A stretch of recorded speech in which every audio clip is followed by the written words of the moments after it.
Council welcome you to the Peoria City Council meeting. As a courtesy to others, please silence all phones. If you would like to address an issue that is on the agenda, or if you would like to speak to the council regarding a non-agenda item, please complete a speaker request form, which can be found in the front lobby of the Peoria City Council chambers or in the tray to the left of the speaker's podium. Please place the completed speaker request form in the second tray to the left of the speaker's podium labeled Request to Speak. All speakers will have 3 minutes to complete their comments. A countdown clock is easily visible on the left side of the wall behind the City Council dais. Only items listed on the agenda may be addressed by the Council. Since items presented as part of a speaker's request have not been listed on the agenda, and due to the requirements of open meeting laws, the Council will be unable to respond to items presented as part of the speaker's request. However, please be aware that your comments will be noted. The speaker's name will be called to speak at the appropriate time, in the order that the forms were received. Thank you for your interest and participation in the Peoria City Council meeting.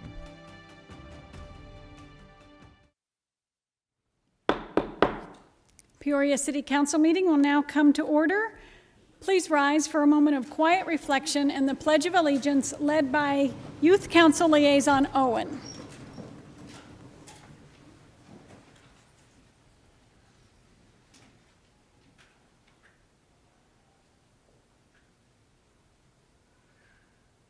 I pledge allegiance to the flag of the United States of America and to the republic for which it stands, one nation, under God, indivisible, with liberty and justice for all.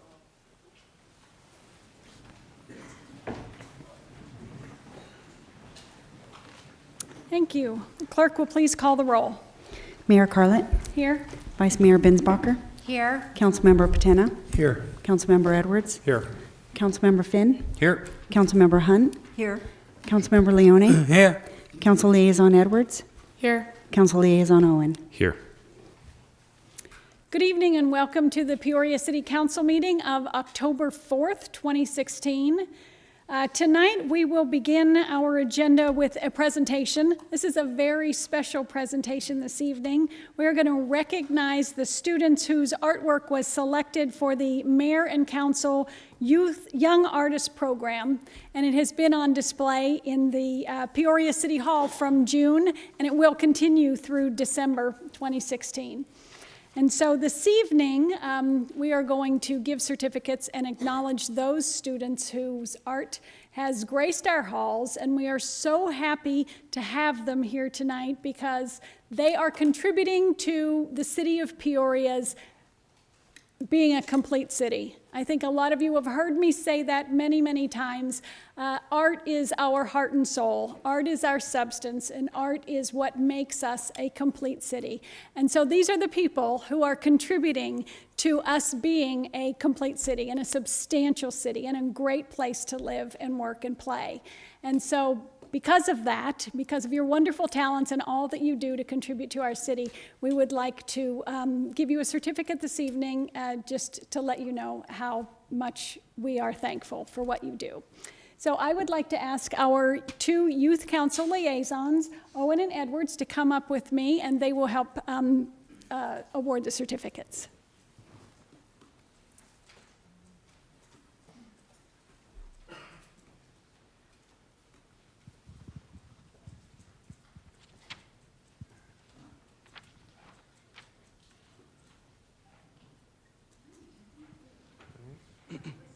I do.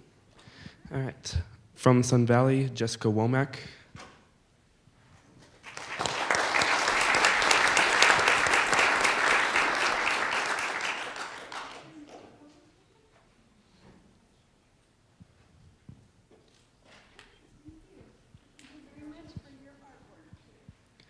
Brielle Cohen.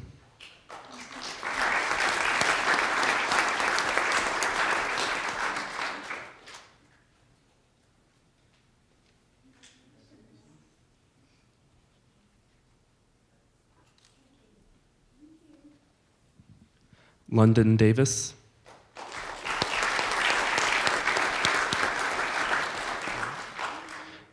From Zuni Hills, Sam Boreski.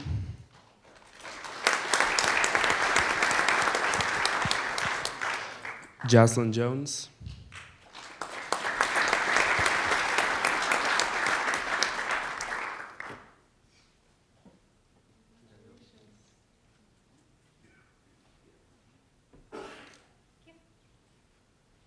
want you guys to know that you are on TV this evening. Channel 11 at home, and if you don't have Channel 11, you can see it on your computer. It's streaming on the city's website. Riley Nial.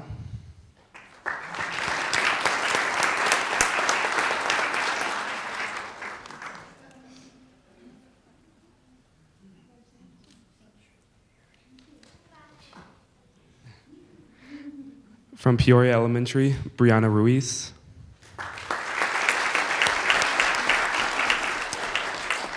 Kiara Reed.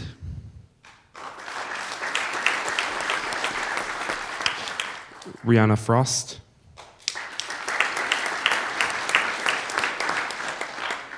And from Park Ridge, Lee Gilmore.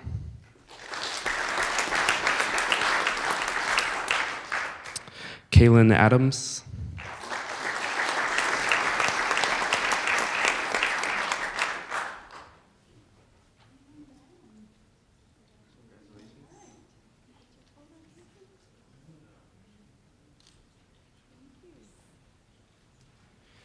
Gabriela Herrera.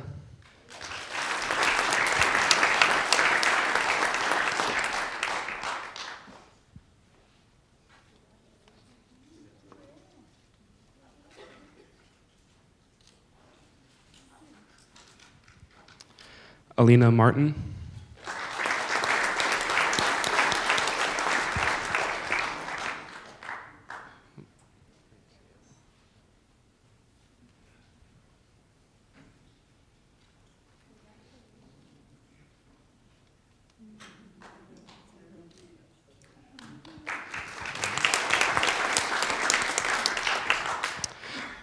From Santa Fe, Sonia Reyes.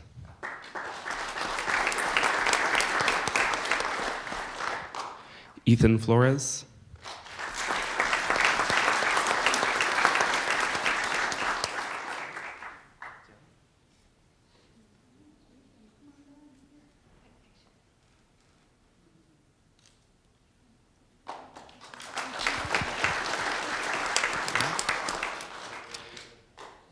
Ethan Zuniga Pina. Thanks. From Sunset Heights, Olivia Powers.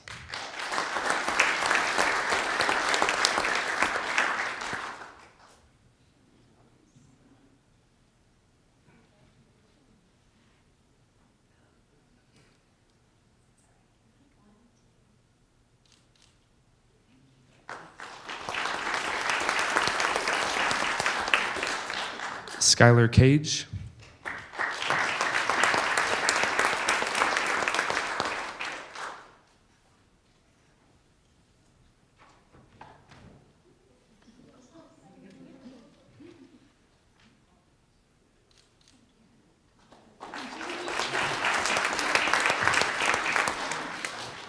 Drew Chant.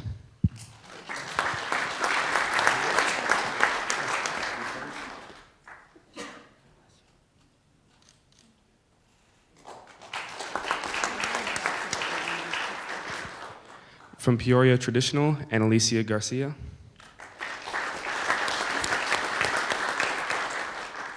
Daniela Donaldson.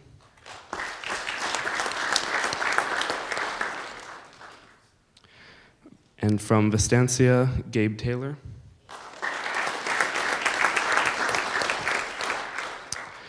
Michaela Knapp. Riley Cox.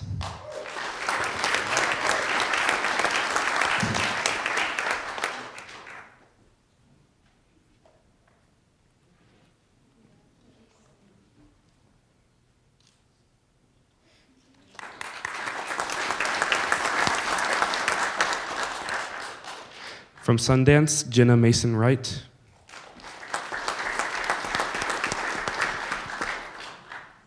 Kai Sanderson.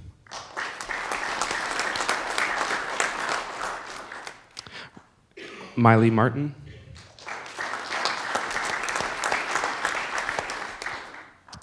From Paseo Verde, Olivia Smith. Bella Aguilar.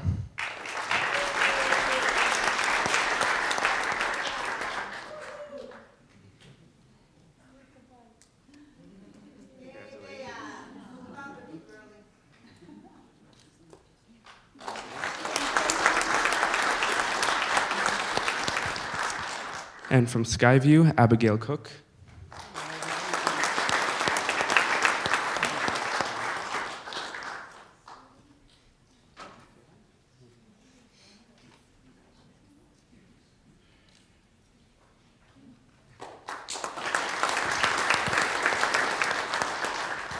Liliana Montoya.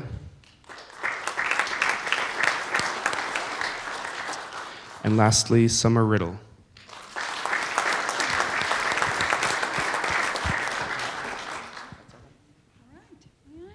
Thank you again for all of your participation and all of your contributions to our city. It's really meaningful. Thank you.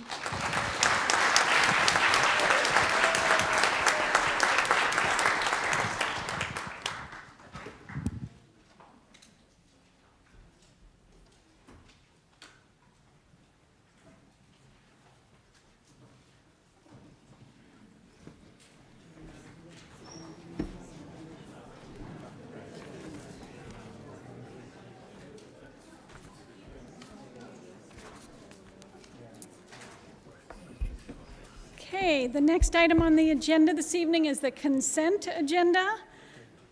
Tonight's consent agenda includes liquor licenses or other types of items that require a public hearing. If there is any member of the public present who wants to address a public hearing on the consent agenda, please complete a speaker request form and place it in the bin next to the speaker's podium.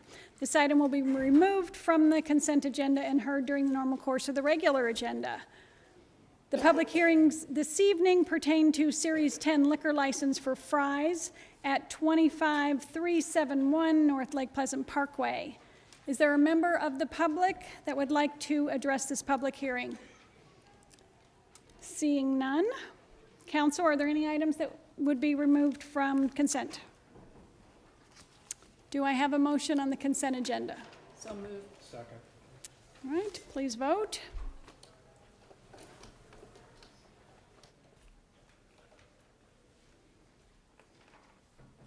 And the consent agenda passes unanimously.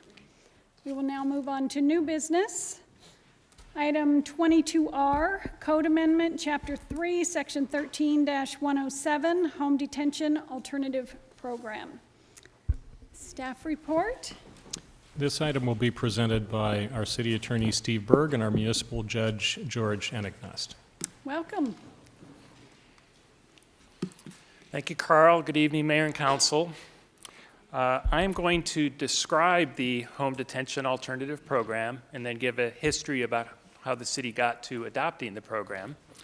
I also have with me here tonight Senior Assistant City Prosecutor Ann Speaks. She's back in the crowd, and if you ask any really difficult questions for me, I'm going to call her up to help me.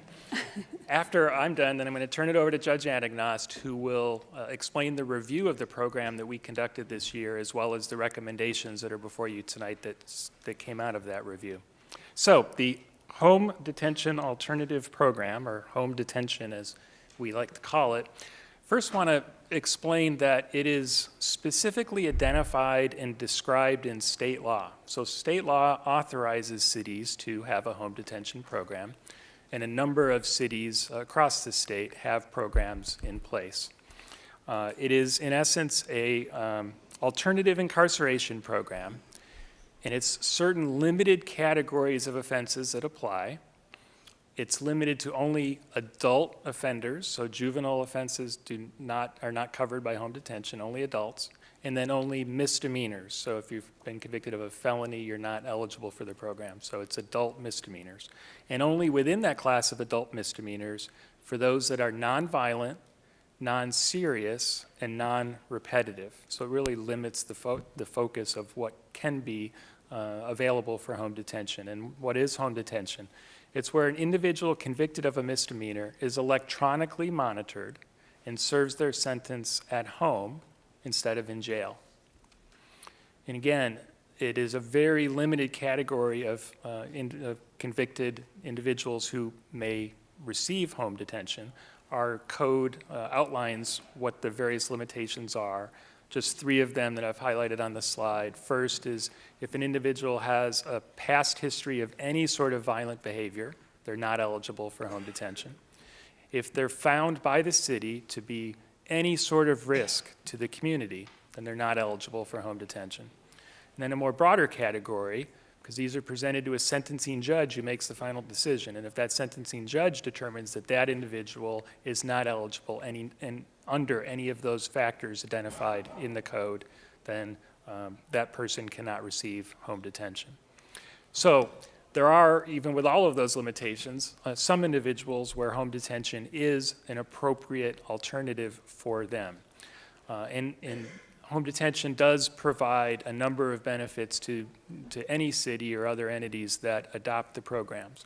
One benefit is it's the most accurate and fastest or most timely way to track the offenders, so that if there's any sort of noncompliance at all, these folks are wearing a brace around their ankle, the companies that provide the service of monitoring know it immediately, can identify it and report it, and it's a much faster way to determine if someone is not complying with the order that the court has issued to them to serve their sentence.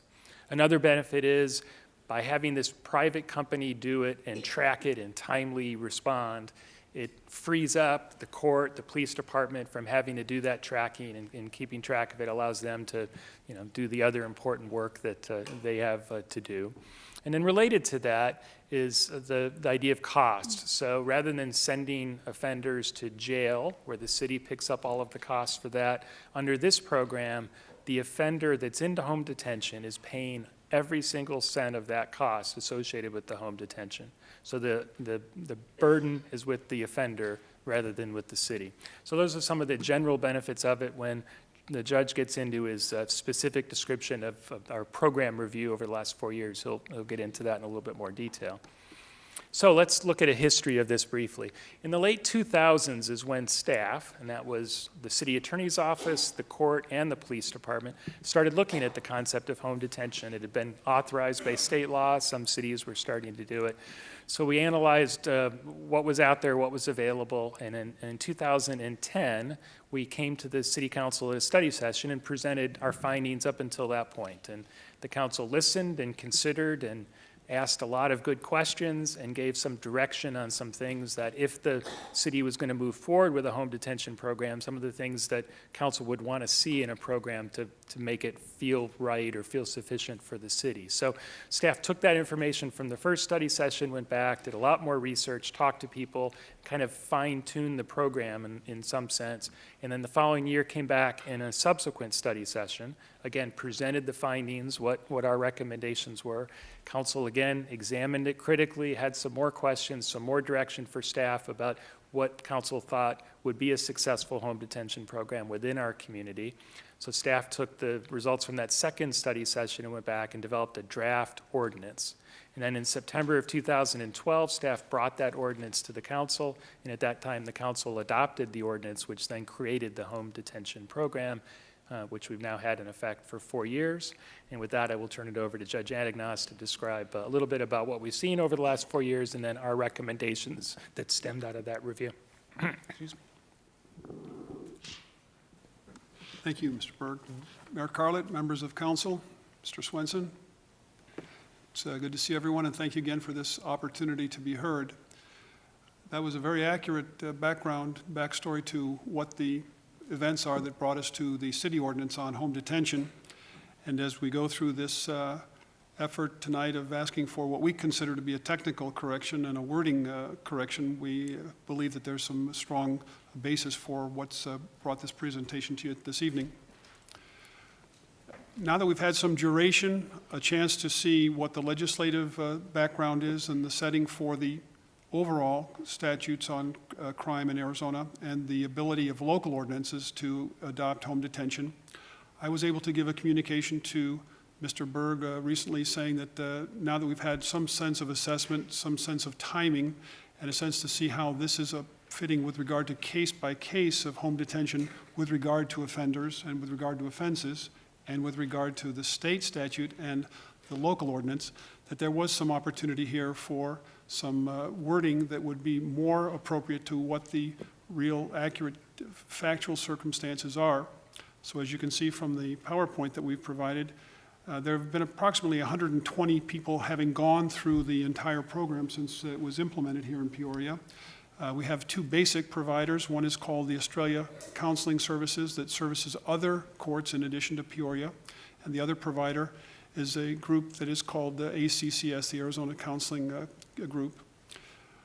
We've now ascertained that there's been a very successful completion rate of people that are on home detention, and that's a very direct connect to a very good point mentioned by Mr. Berg, which is that people are brought before the court. These are non-serious offenders. These are just misdemeanors, and the court is able to have them have a direct interaction with the provider. The costs are arranged up front, and the person can then go through a preliminary period of jail time. Our ordinance can require, the state statute requires that a person serve 20% of whatever the sentence is. And under Arizona law, that cannot exceed 180 days for what's called a Class 1 misdemeanor. And then they're allowed to go through the home detention program.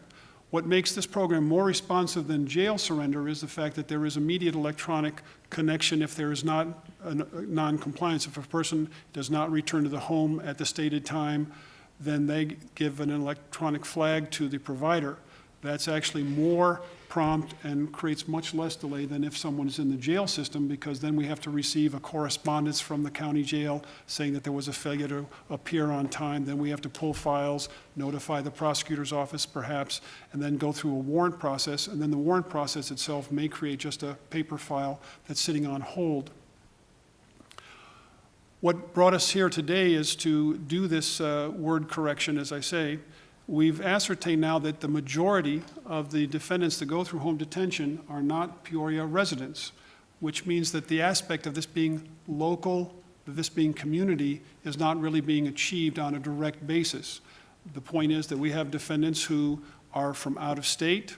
We have defendants who are clearly not living in Peoria. They may not even live within Maricopa County, but we're still putting ourselves through this process of having home detention be applied that they will take back with local paperwork to their local jail or to their local provider. The relevance of that is that we are not necessarily seeing any value to a mandatory, which is what is currently in the existing ordinance, a mandatory doubling of the number of days that would otherwise be required. The state statute's wording is that home detention shall be the same as a day of incarceration. So that when the original thought might have been 3 or 4 years ago, that this is local to Peoria, that we want to make sure there's some sense of confinement to this person, that has become very attenuated and has started to have its own effect on how the case processing works. We looked at some of the financial figures for the last 2 full fiscal years, and we're doing an estimate because there is not in-city, out-of-city, in-county, out-of-county tracking per se.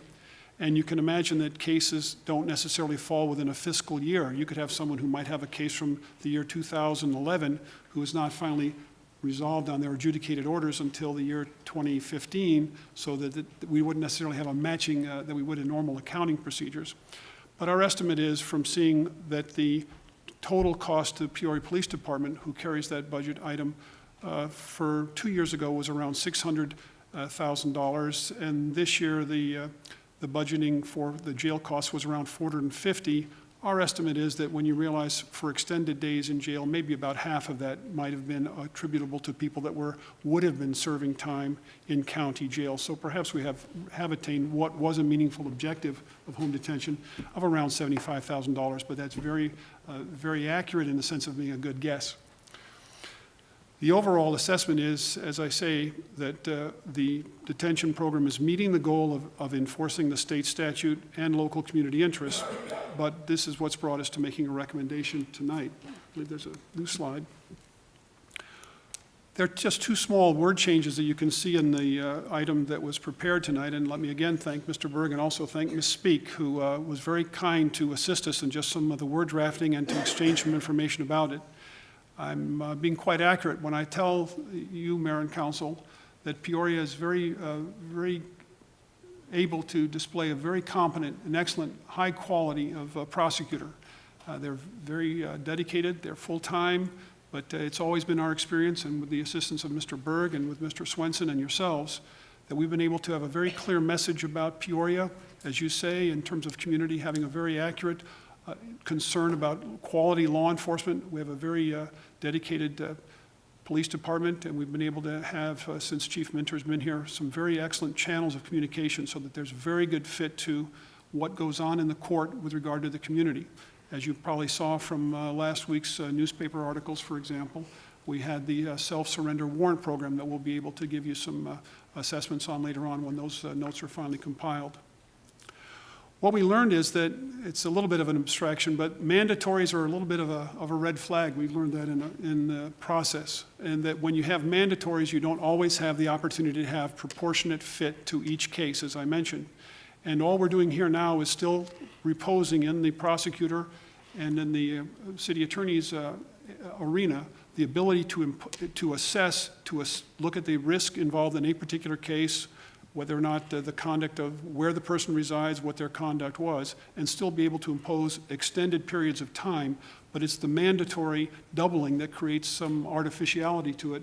And in a sense, sometimes the doubling, which they must pay for, there's about a $175 setup fee and about a $22 a day per diem for people that are on home detention.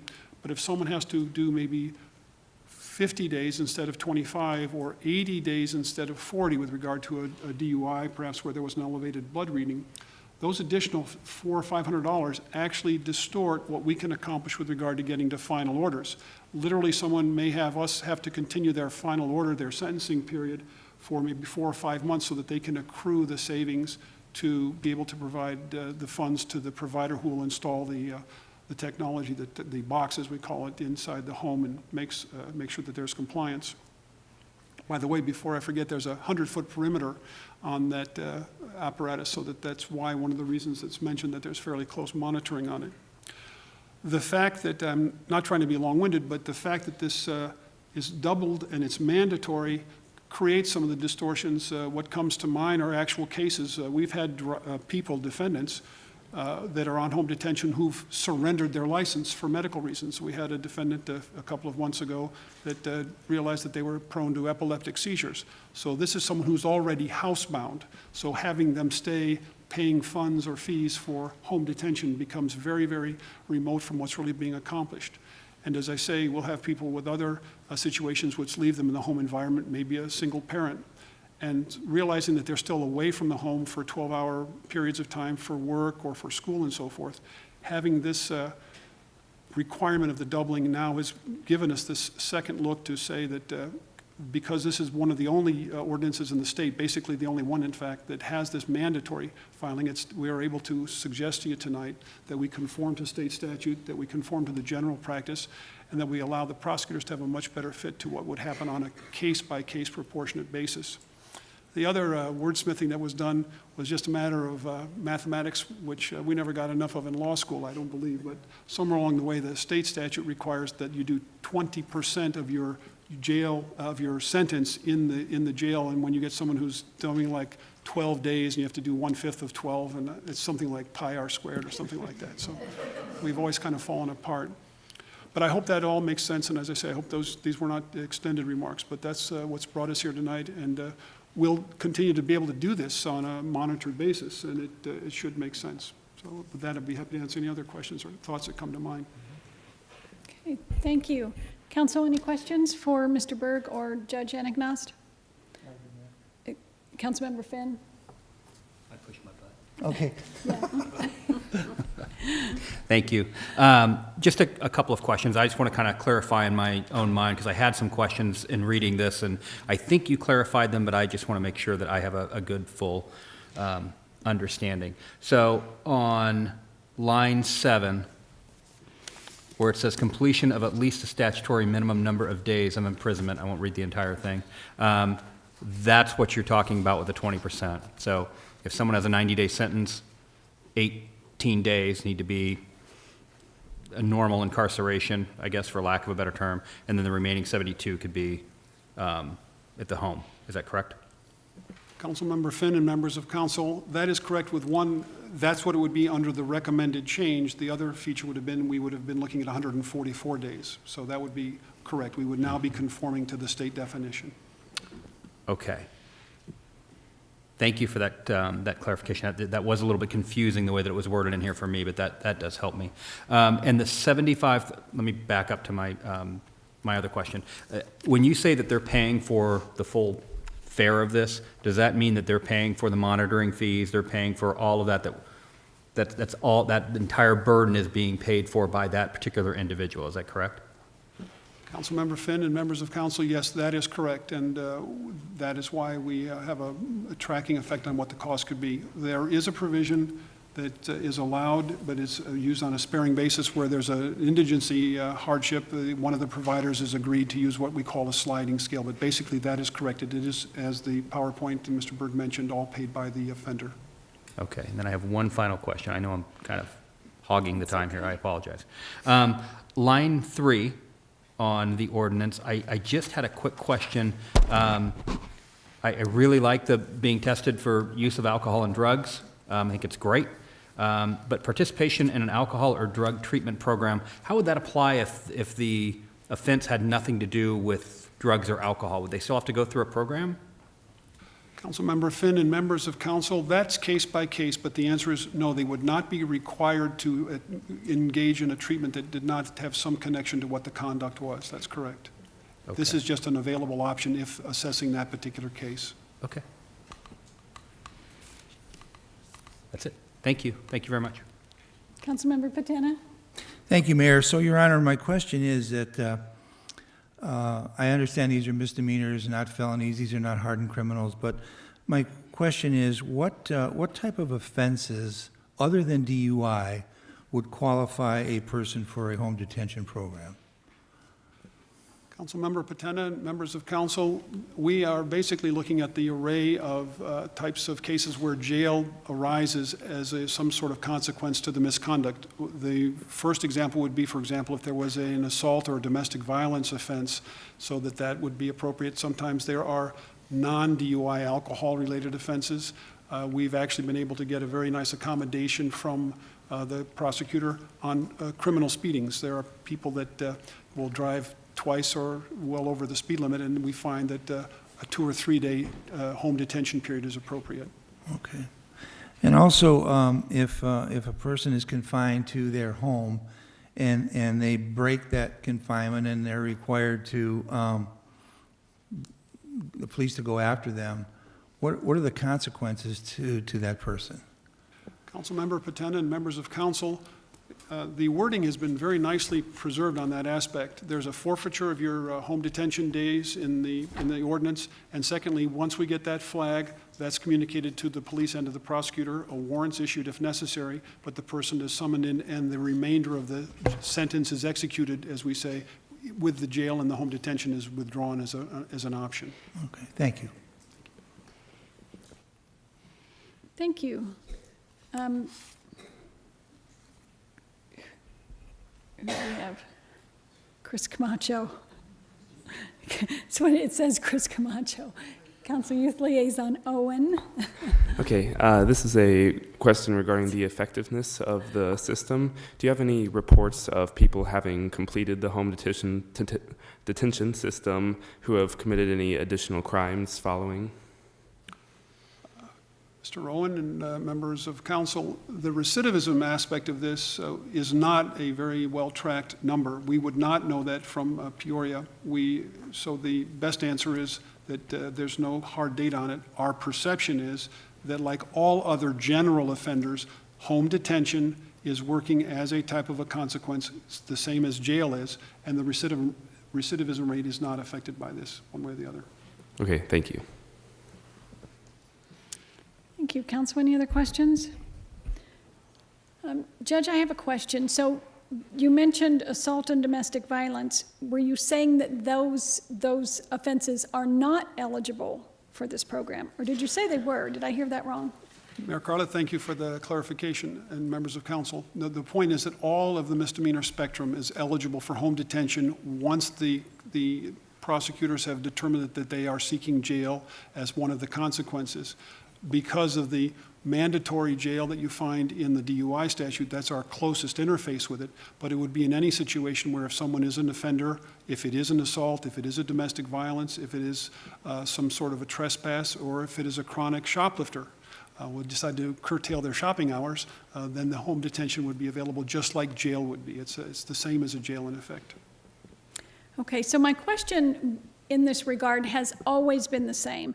What about the victims? So if you've got a situation where there was a victim in the neighborhood and now the violator is back in the neighborhood, just in home detention, how does that affect the victim situation? Wouldn't it be better for that person to be in jail and away from the victim? Let me take this. Sure. Yeah, Mayor, so first off, the decision whether to seek home detention will come to our prosecutors, so we can analyze the circumstances. And if there has been any sort of violence or anything else that causes us concern, and we don't believe it's appropriate for home detention, then when it went to the sentencing judge, we would argue against it and argue for only incarceration. So there is that ability in every case. And the original council made that very clear, so that it was in the code, that the prosecutors would have that ability to analyze and then present. Of course, the judges are always making the final decision on that, but we take that responsibility very seriously. I think it's probably been very rare if there truly was a violent circumstance where we would have recommended or not argued strenuously against home detention in that case. And when we're doing that, we are thinking and looking at the victims. Of course, as you all know, we have a victim assistance program. We provide notice to the victims. We bring them in and seek their consultation and their opinions. They're part of the process all the way along, and we're very cognizant about the rights of victims and their interests in deciding what of those very limited, again, it's been 120 over 3 years, very limited circumstances where home detention is appropriate for the community. Could Mayor Carlett and council follow up? Also realize that there are other resources that will almost automatically engage, and that is the use of restraining orders and so forth, and those are more comprehensive. You'll find that, as Mr. Berg just mentioned, that what's happening with home detention is for the non-violent, the non-risky scenarios. Okay, and so I took comfort in you saying that, but then when you said assault and domestic violence, it kind of had me worried. But, 120 people over 4 years is not a large amount, and so obviously you're being very prudent about that. But I hope that we are trying very hard to make sure that these are crimes without victims. We do. Okay, thank you. Thank you. So, Council, are there any other questions or comments? So seeing none, then I guess what we can move to is a motion. Council, do I have a motion to move forward with this? So moved. Second. All right, we have a motion and a second. Please vote.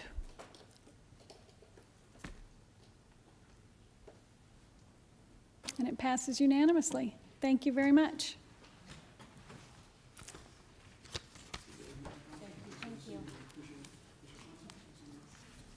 All right, we will now move on to reports from City Manager. Mr. Swenson.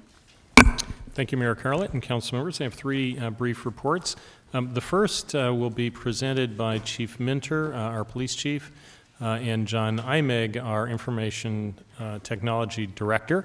And it is a proud moment for some employees that were given some significant recognition.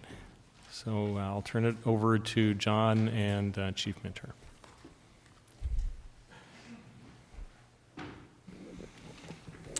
Thank you, Carl. Good evening, Mayor and Council.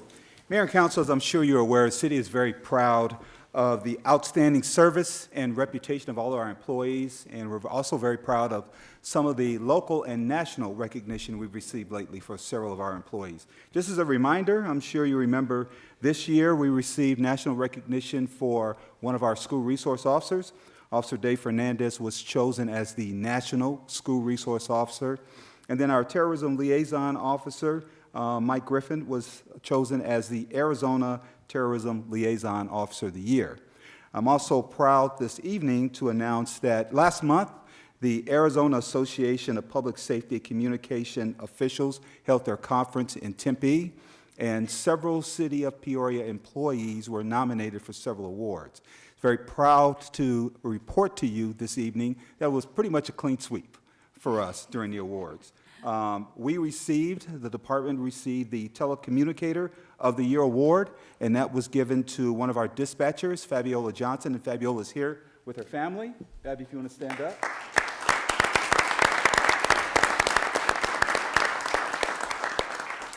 Fabi was also gracious enough to bring her award tonight for mayor and council to see.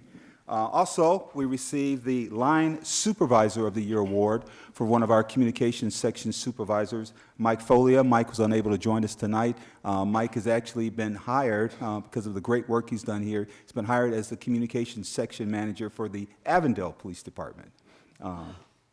And then I'll let John talk a little about the Technician of the Year, who's Dave Collette, and he received that award for information technology. Of course, these awards point to the great reputation of our employees, not just locally, but across the state. These are employees that were chosen from nominations for agencies across the entire state of Arizona. We're very proud to see what the members of our communications section have accomplished and continue to accomplish, and of course, that points to the great leadership of our Communications Center, which is led by our Communications Center Manager, Angie Raymer. So I just want to give Angie a round of applause for your great work. And I'll turn it over to Mr. John Imick now. Thank you, Chief. Mayor, members of the council, good evening. Dave Collett has been a member of the City of Peoria Information Technology Department since 2007. He serves in the role of lead radio systems engineer. Dave, along with his colleague Scott Fleischer, provide direct services to all city departments, including the police department and the fire department in their radio systems, as well as supporting police and/or fire departments for the cities of Surprise, El Mirage, Tolleson, and Buckeye through intergovernmental agreements. Dave has been instrumental as one of the technical leads for Peoria and the Regional Wireless Cooperative, which is made up of 20 entities providing radio services valley-wide. And he's, over the past several years, Dave's also taken on the role of leadership in radio planning, including the 2015 NFL Pro Bowl and Super Bowl 49. So he's really an integral part of not only the city of Peoria, but the region in radio communications. So I'm very proud to have been there for Dave to get this award from APCO. Unfortunately, he is in Indianapolis with his dogs. He does dog flyball racing, and this is a big national championship time, so he was unable to be with us, although he certainly wanted to. So I wanted to bring this forward to you just to, along with Angie and Fabiola and Mike, say congratulations to all of them for their hard work. Thank you.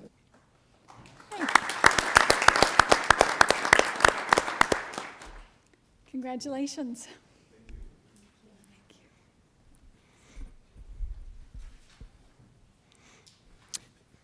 Thank you all. The next item I have is a brief presentation on upcoming events, and it'll be a video. So you can go ahead and cue the video.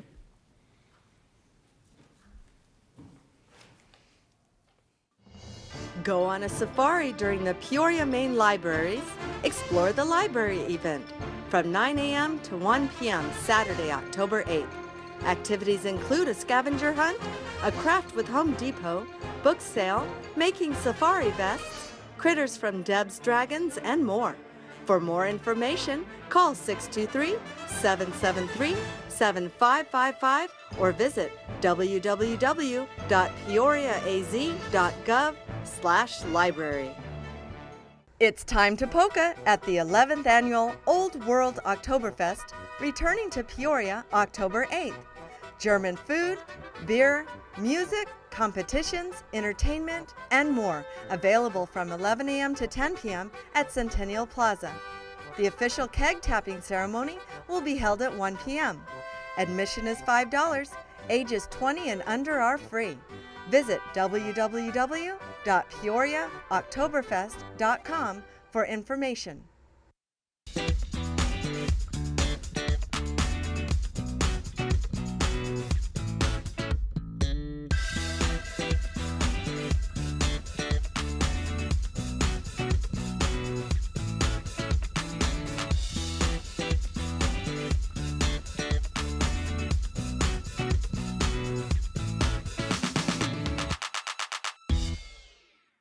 An outdoor showing of the movie, Zootopia, will be the highlight of the Park Fest held at Country Meadows Park on Saturday, October 22nd from 6 to 9 p.m. During this free event, there will also be kids' activities, a bike rodeo, food, and more. For more information, visit www.peoriaaz.gov/special events or call 623-773-7137. I'm issuing a special Halloween warning to residents of Peoria, Arizona. Please be on the lookout for this. Today's storm's causing problems of a different kind in Peoria. The strong winds creating a dangerous situation, launching a giant inflatable pumpkin right into traffic. Yes, a marauding orange monster is on the loose.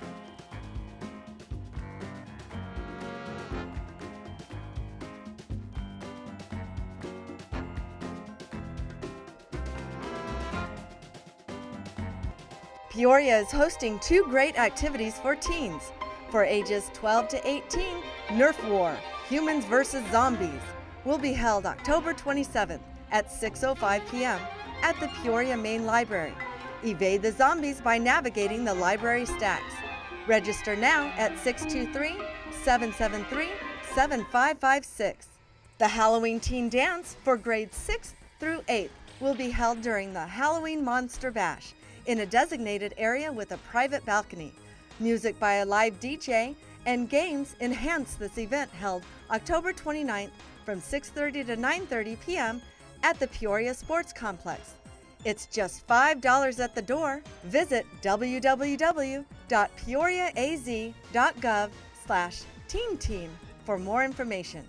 The Halloween Water Slide Adult and Youth Sprint Triathlon and Duathlon will be held at Sunrise Mountain High School Pool at 6 a.m. October 30th. Bike, swim, and run your way to awards. Details can be found at www.trifamilyracing.com. Excuse me, as always, there's a lot going on in the city, as the video shows, and we will try to keep our pumpkin out of traffic this year. The last item I have is, it is, of course, Fire Prevention Month, and Chief Bobby Reese and Deputy Chief Rick Picard will make a brief presentation on that important activity.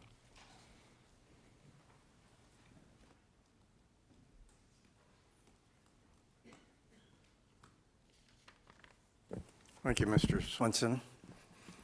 Mayor, Council, good evening. Thank you for us being here. This is a very important month for us, Fire Prevention, because it's a big part of our mission.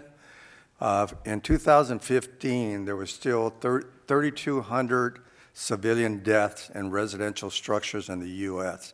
This year, from January to about the end of September, we're looking hopefully at a little less. We're already at 1,600 deaths in residential fires. So it's an important piece of our mission, and it's an important piece of our goal. Today with me I have Deputy Chief Rick Picard and our Fire Marshal to talk about the activities that we'll be having throughout the month.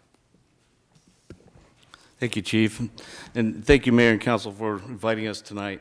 Fire Prevention Week is the longest-running public safety initiative nationally since it was started in 1920 by President Woodrow Wilson. It has morphed into Fire Prevention Month, mostly because it's a time of the year that the youth of the country, that we take to teach them about public safety, fire safety, and life safety.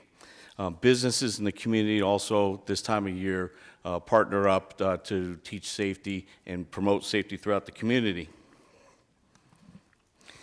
Last year, during Fire Prevention Month, the Peoria Fire Medical Department participated in well over 45 organized events and dozens of impromptu and unofficial events. This includes neighborhood smoke detector walks, visits to senior centers to teach injury prevention and life safety, training citizens in CPR, supporting local businesses who are promoting safety, daily visits to schools throughout the month, and our main event last year was the GAIN event, in which we partner with the police department and the special events department. We have public safety booths, we have displays of equipment, vehicles, and our abilities, both the police and the fire department. Last year we had over 3,000 people attend. This year, we have well over 45 organized events that are scheduled, and that's growing daily. This includes the Halloween parties at Lake Pleasant, the safety days at the Home Depots, both north and south, extrication demonstrations at the high schools, dozens of school visits again, and included on October 2nd, we participated in the Terramar Community Night Out. On October 29th, we'll be participating in the city Monster Jam, Monster Bash. And again, this year, we'll be having the GAIN event, which you saw a little brief blurb during the upcoming events. This year, it'll be October 15th at Pioneer Park from 5:30 to 8:30. This year, we're partnering also with Dignity Health so that we can expand our health and safety initiatives for the community. Again, we'll have police and fire vehicles, food, public safety demonstrations, and we'd like to invite everybody to come out. Also this year, a new event that we've started, the fire department will be having an open house at all fire stations, all 8 fire stations throughout the city on October 29th from 9 a.m. to noon. Citizens, the council members can come out. We'll have, get your blood pressure taken, see how we live, see the equipment that we use every day, and see us in our natural environment and meet the firefighters. So we'd like everybody to come out during that time and visit us. At this time, I'll entertain any questions that you might have. Thank you. Council, do you have any questions? All right, see. Rick, could you repeat that date? It was at the 29th? I'm sorry? The date to visit the fire stations was at the 29th? October 29th from 9 a.m. to noon, any of our fire stations. Okay, thank you. Yes, ma'am. You can see them in their natural habitat. I've seen it, and it's impressive. Thank you very much. We appreciate all that you do. Thank you, Mayor Council. And that's all I have, Mayor. Thank you. All right, we will now move on to reports from the City Council and start with Youth Council Liaison Edwards. Thank you, Mayor, but I have no comments tonight. Thank you. Councilmember Patena? Thank you, Mayor. I also have no comments tonight. Councilmember Edwards? Okay, I'll break ranks. I just have a few items, Mayor. On the 22nd, I participated in a fire appreciation event that was put on by the Walmart 3896 over off of Lake Pleasant and Deer Valley, and they did a cake and some sandwiches for the fire department, and they had about 20 officers that were there. I just want to thank the chief and his staff for being there, and also for the Walmart management for recognizing what our fire and police do on a daily basis for the community. And then also want to thank everybody for coming out to the P83 event this last weekend. It was a great turnout. Great music and great weather. We held off the rain, so that was a good thing. And then lastly, I know it's been a short meeting, but I just want to thank the troops for coming out, the scout troops. I know there's 5 or 6 of them out there, so welcome to the meeting, and hope you'll attend more often. Thank you. Thank you. Vice Mayor Binsbacher? Thank you, Mayor. Yes, welcome to the Scouts, and thank you for staying for the whole meeting. Gosh, I want to acknowledge the lighting City Hall purple and how beautiful it looks. And not only does it look beautiful, but it represents our commitment to raising awareness in preventing domestic violence. So it's a very important cause, important month in October for not only domestic violence, but there's also breast cancer awareness and fire prevention month. So a lot happening in the month of October, and certainly Peoria is committed to representing all of those great causes. I attended the National Night Out, which was actually Sunday in Terramar, and presented them with a proclamation naming today, October 4th, their National Night Out in Terramar in honor of their work in working with public safety to take charge of their neighborhoods and to, they celebrated actually a going away party, they called it, to prevent violence, drugs, and crime in their neighborhood. And it was very inspiring because they're starting small in their community, but they're really wanting to work with other HOAs in the district and throughout Peoria to really expand this effort and this message, which is very much aligned with what Peoria is already doing as a public safety department. So, and we were well represented there by both Peoria Police and Peoria Fire and Medical, and it was a great event, and I see more coming year to year as that event gets bigger. So, thank you. That's all I have. Great. Thank you. Councilmember Finn. Just a couple of things. Was at that P83 event as well. I thought it was very well done. I want to thank all of the staff that was out there and working hard to make sure that kind of went off without a hitch. Music was great. So it was a really, really nice event. I appreciate that. I want to say congratulations to all the kids. I know that they bailed out as soon as they had an opportunity. Can't say I blame them.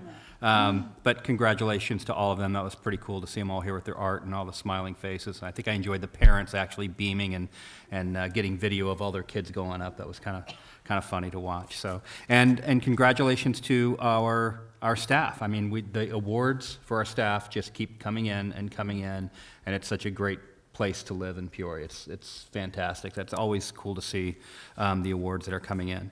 And then lastly, I just want to make note that this is, I think we only have one more meeting before the election is coming up, and I encourage everyone to be an informed voter. There's a lot of things at stake. Can't tell you how to vote, but all I ask is that you be an informed voter and don't be that person that you see on the commercial flipping the coin in the voting booth, because you can't make up your mind. So one thing that might help is a Lattes and Learn that's coming up October 7th and 8th. There's one on the 7th at the Peoria Community Center. There's one on the 8th at Rio Vista from 8 to 9:30, and another one at Sunrise Mountain Library from 10 to 11:30. So if you want to get some information on that, feel free to attend those. Get the facts. That's all I have. Thank you. Councilmember Hunt.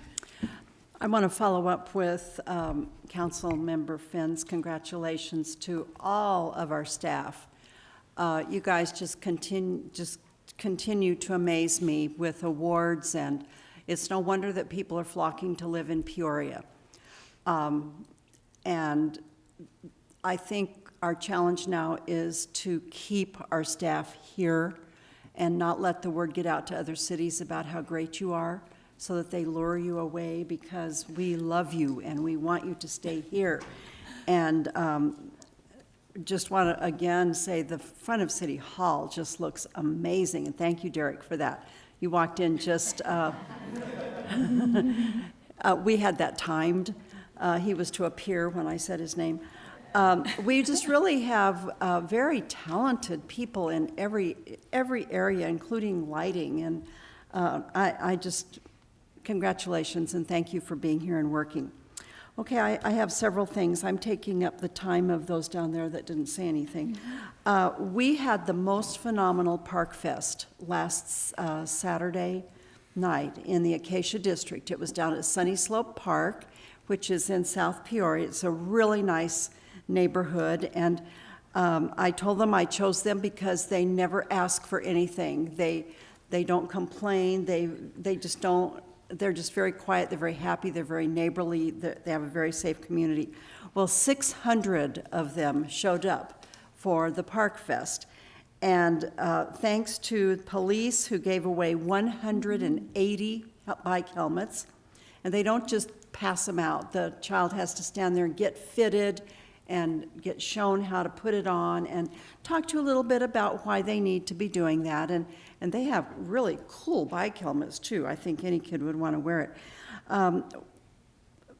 My partnership with Walmart, I want to acknowledge them. We were able to give 6 bikes to kids who had completed the bike rodeo and gotten their helmet, and their names went in a drawing, and 6. And the first little girl, You would have thought Santa Claus was there and had given her her heart's desire. She was just so thrilled. And I was so thrilled that the Vistancia Junior High Iron Pan Steel Drum Band, that's a mouthful, came to perform. They performed for a solid hour, and if you don't know what they are, they're big pans, and the sopranos are like this deep, and they get bigger as they get deeper, and those kids play those, and there were 100 kids there. And I was so impressed, not just with the music, but the assistant principal up there told me that 80 of their junior high kids are enrolled in this band, and that they have to do the no pass, no play. So if they don't keep their grades up, they don't get to perform. And that grades have gone up and discipline has gone down because they have this marvelous organization. And they have been invited to go to Washington, D.C., and they're going to actually be there playing on Election Day, November 8th. So wish them luck in that. And again, thank you to the Sunny Slope neighbors who came out, and you were so gracious. And thanks to the staff of Community Services, Bill Moss in particular, who just engages his staff, and they're so creative in what they do on these. So anyway, thanks. Okay, and now it is Clifford's turn for the library news. And the TV gave some of it, but I do want to just stress that Peoria, Maine is having a 3 for $1 hardback sale, and that'll be this coming Thursday, the 6th.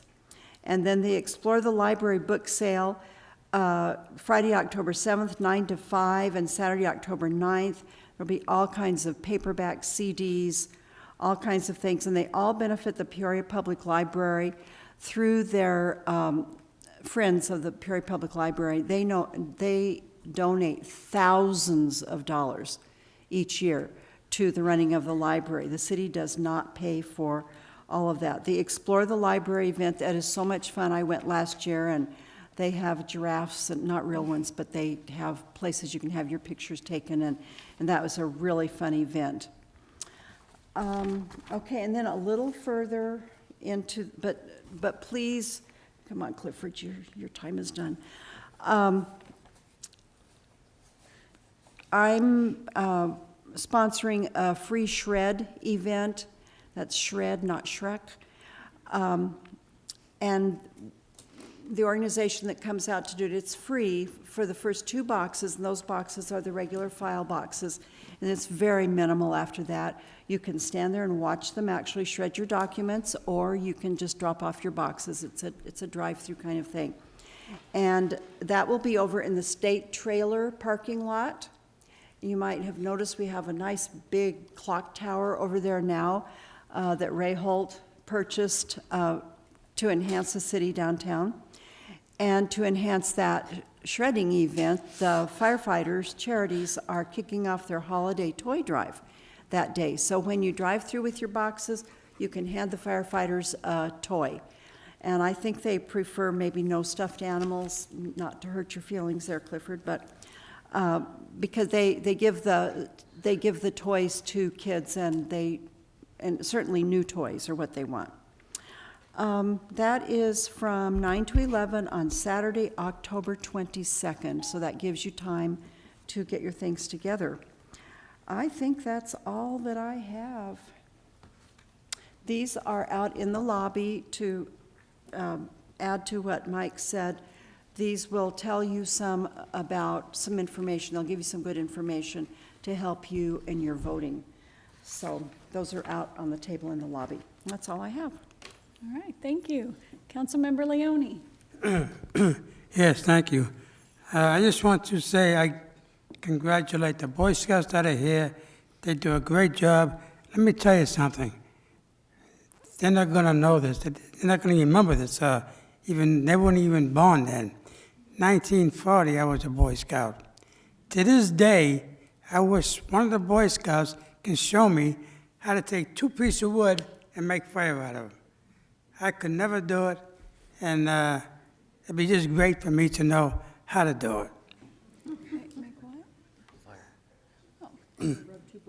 I also want to congratulate our staff. We have a great staff, and they get back to you. If you're asking for something, they get back to you. And just like today, I had to find out something, and I'm sure Andy is going to get back to me. Right, Andy? Also, I was at the Fiesta Peoria at the sports complex. It was great. They always have it every year, and it's something, the event that we enjoy and people enjoy because it brings everybody together, not only in Peoria, but if you live in Glendale or Phoenix, even Scottsdale, they come out and they see you. So it's great to have them, the Fiesta in Peoria at the sports complex. On the 29th, we went to a breast cancer luncheon. And I'll tell you, we have to fight this disease. You know, my wife had breast cancer. I think she's got another year to go for 5 years. But she had it, and I wouldn't want anybody else to get it. But knock on wood, she's doing great.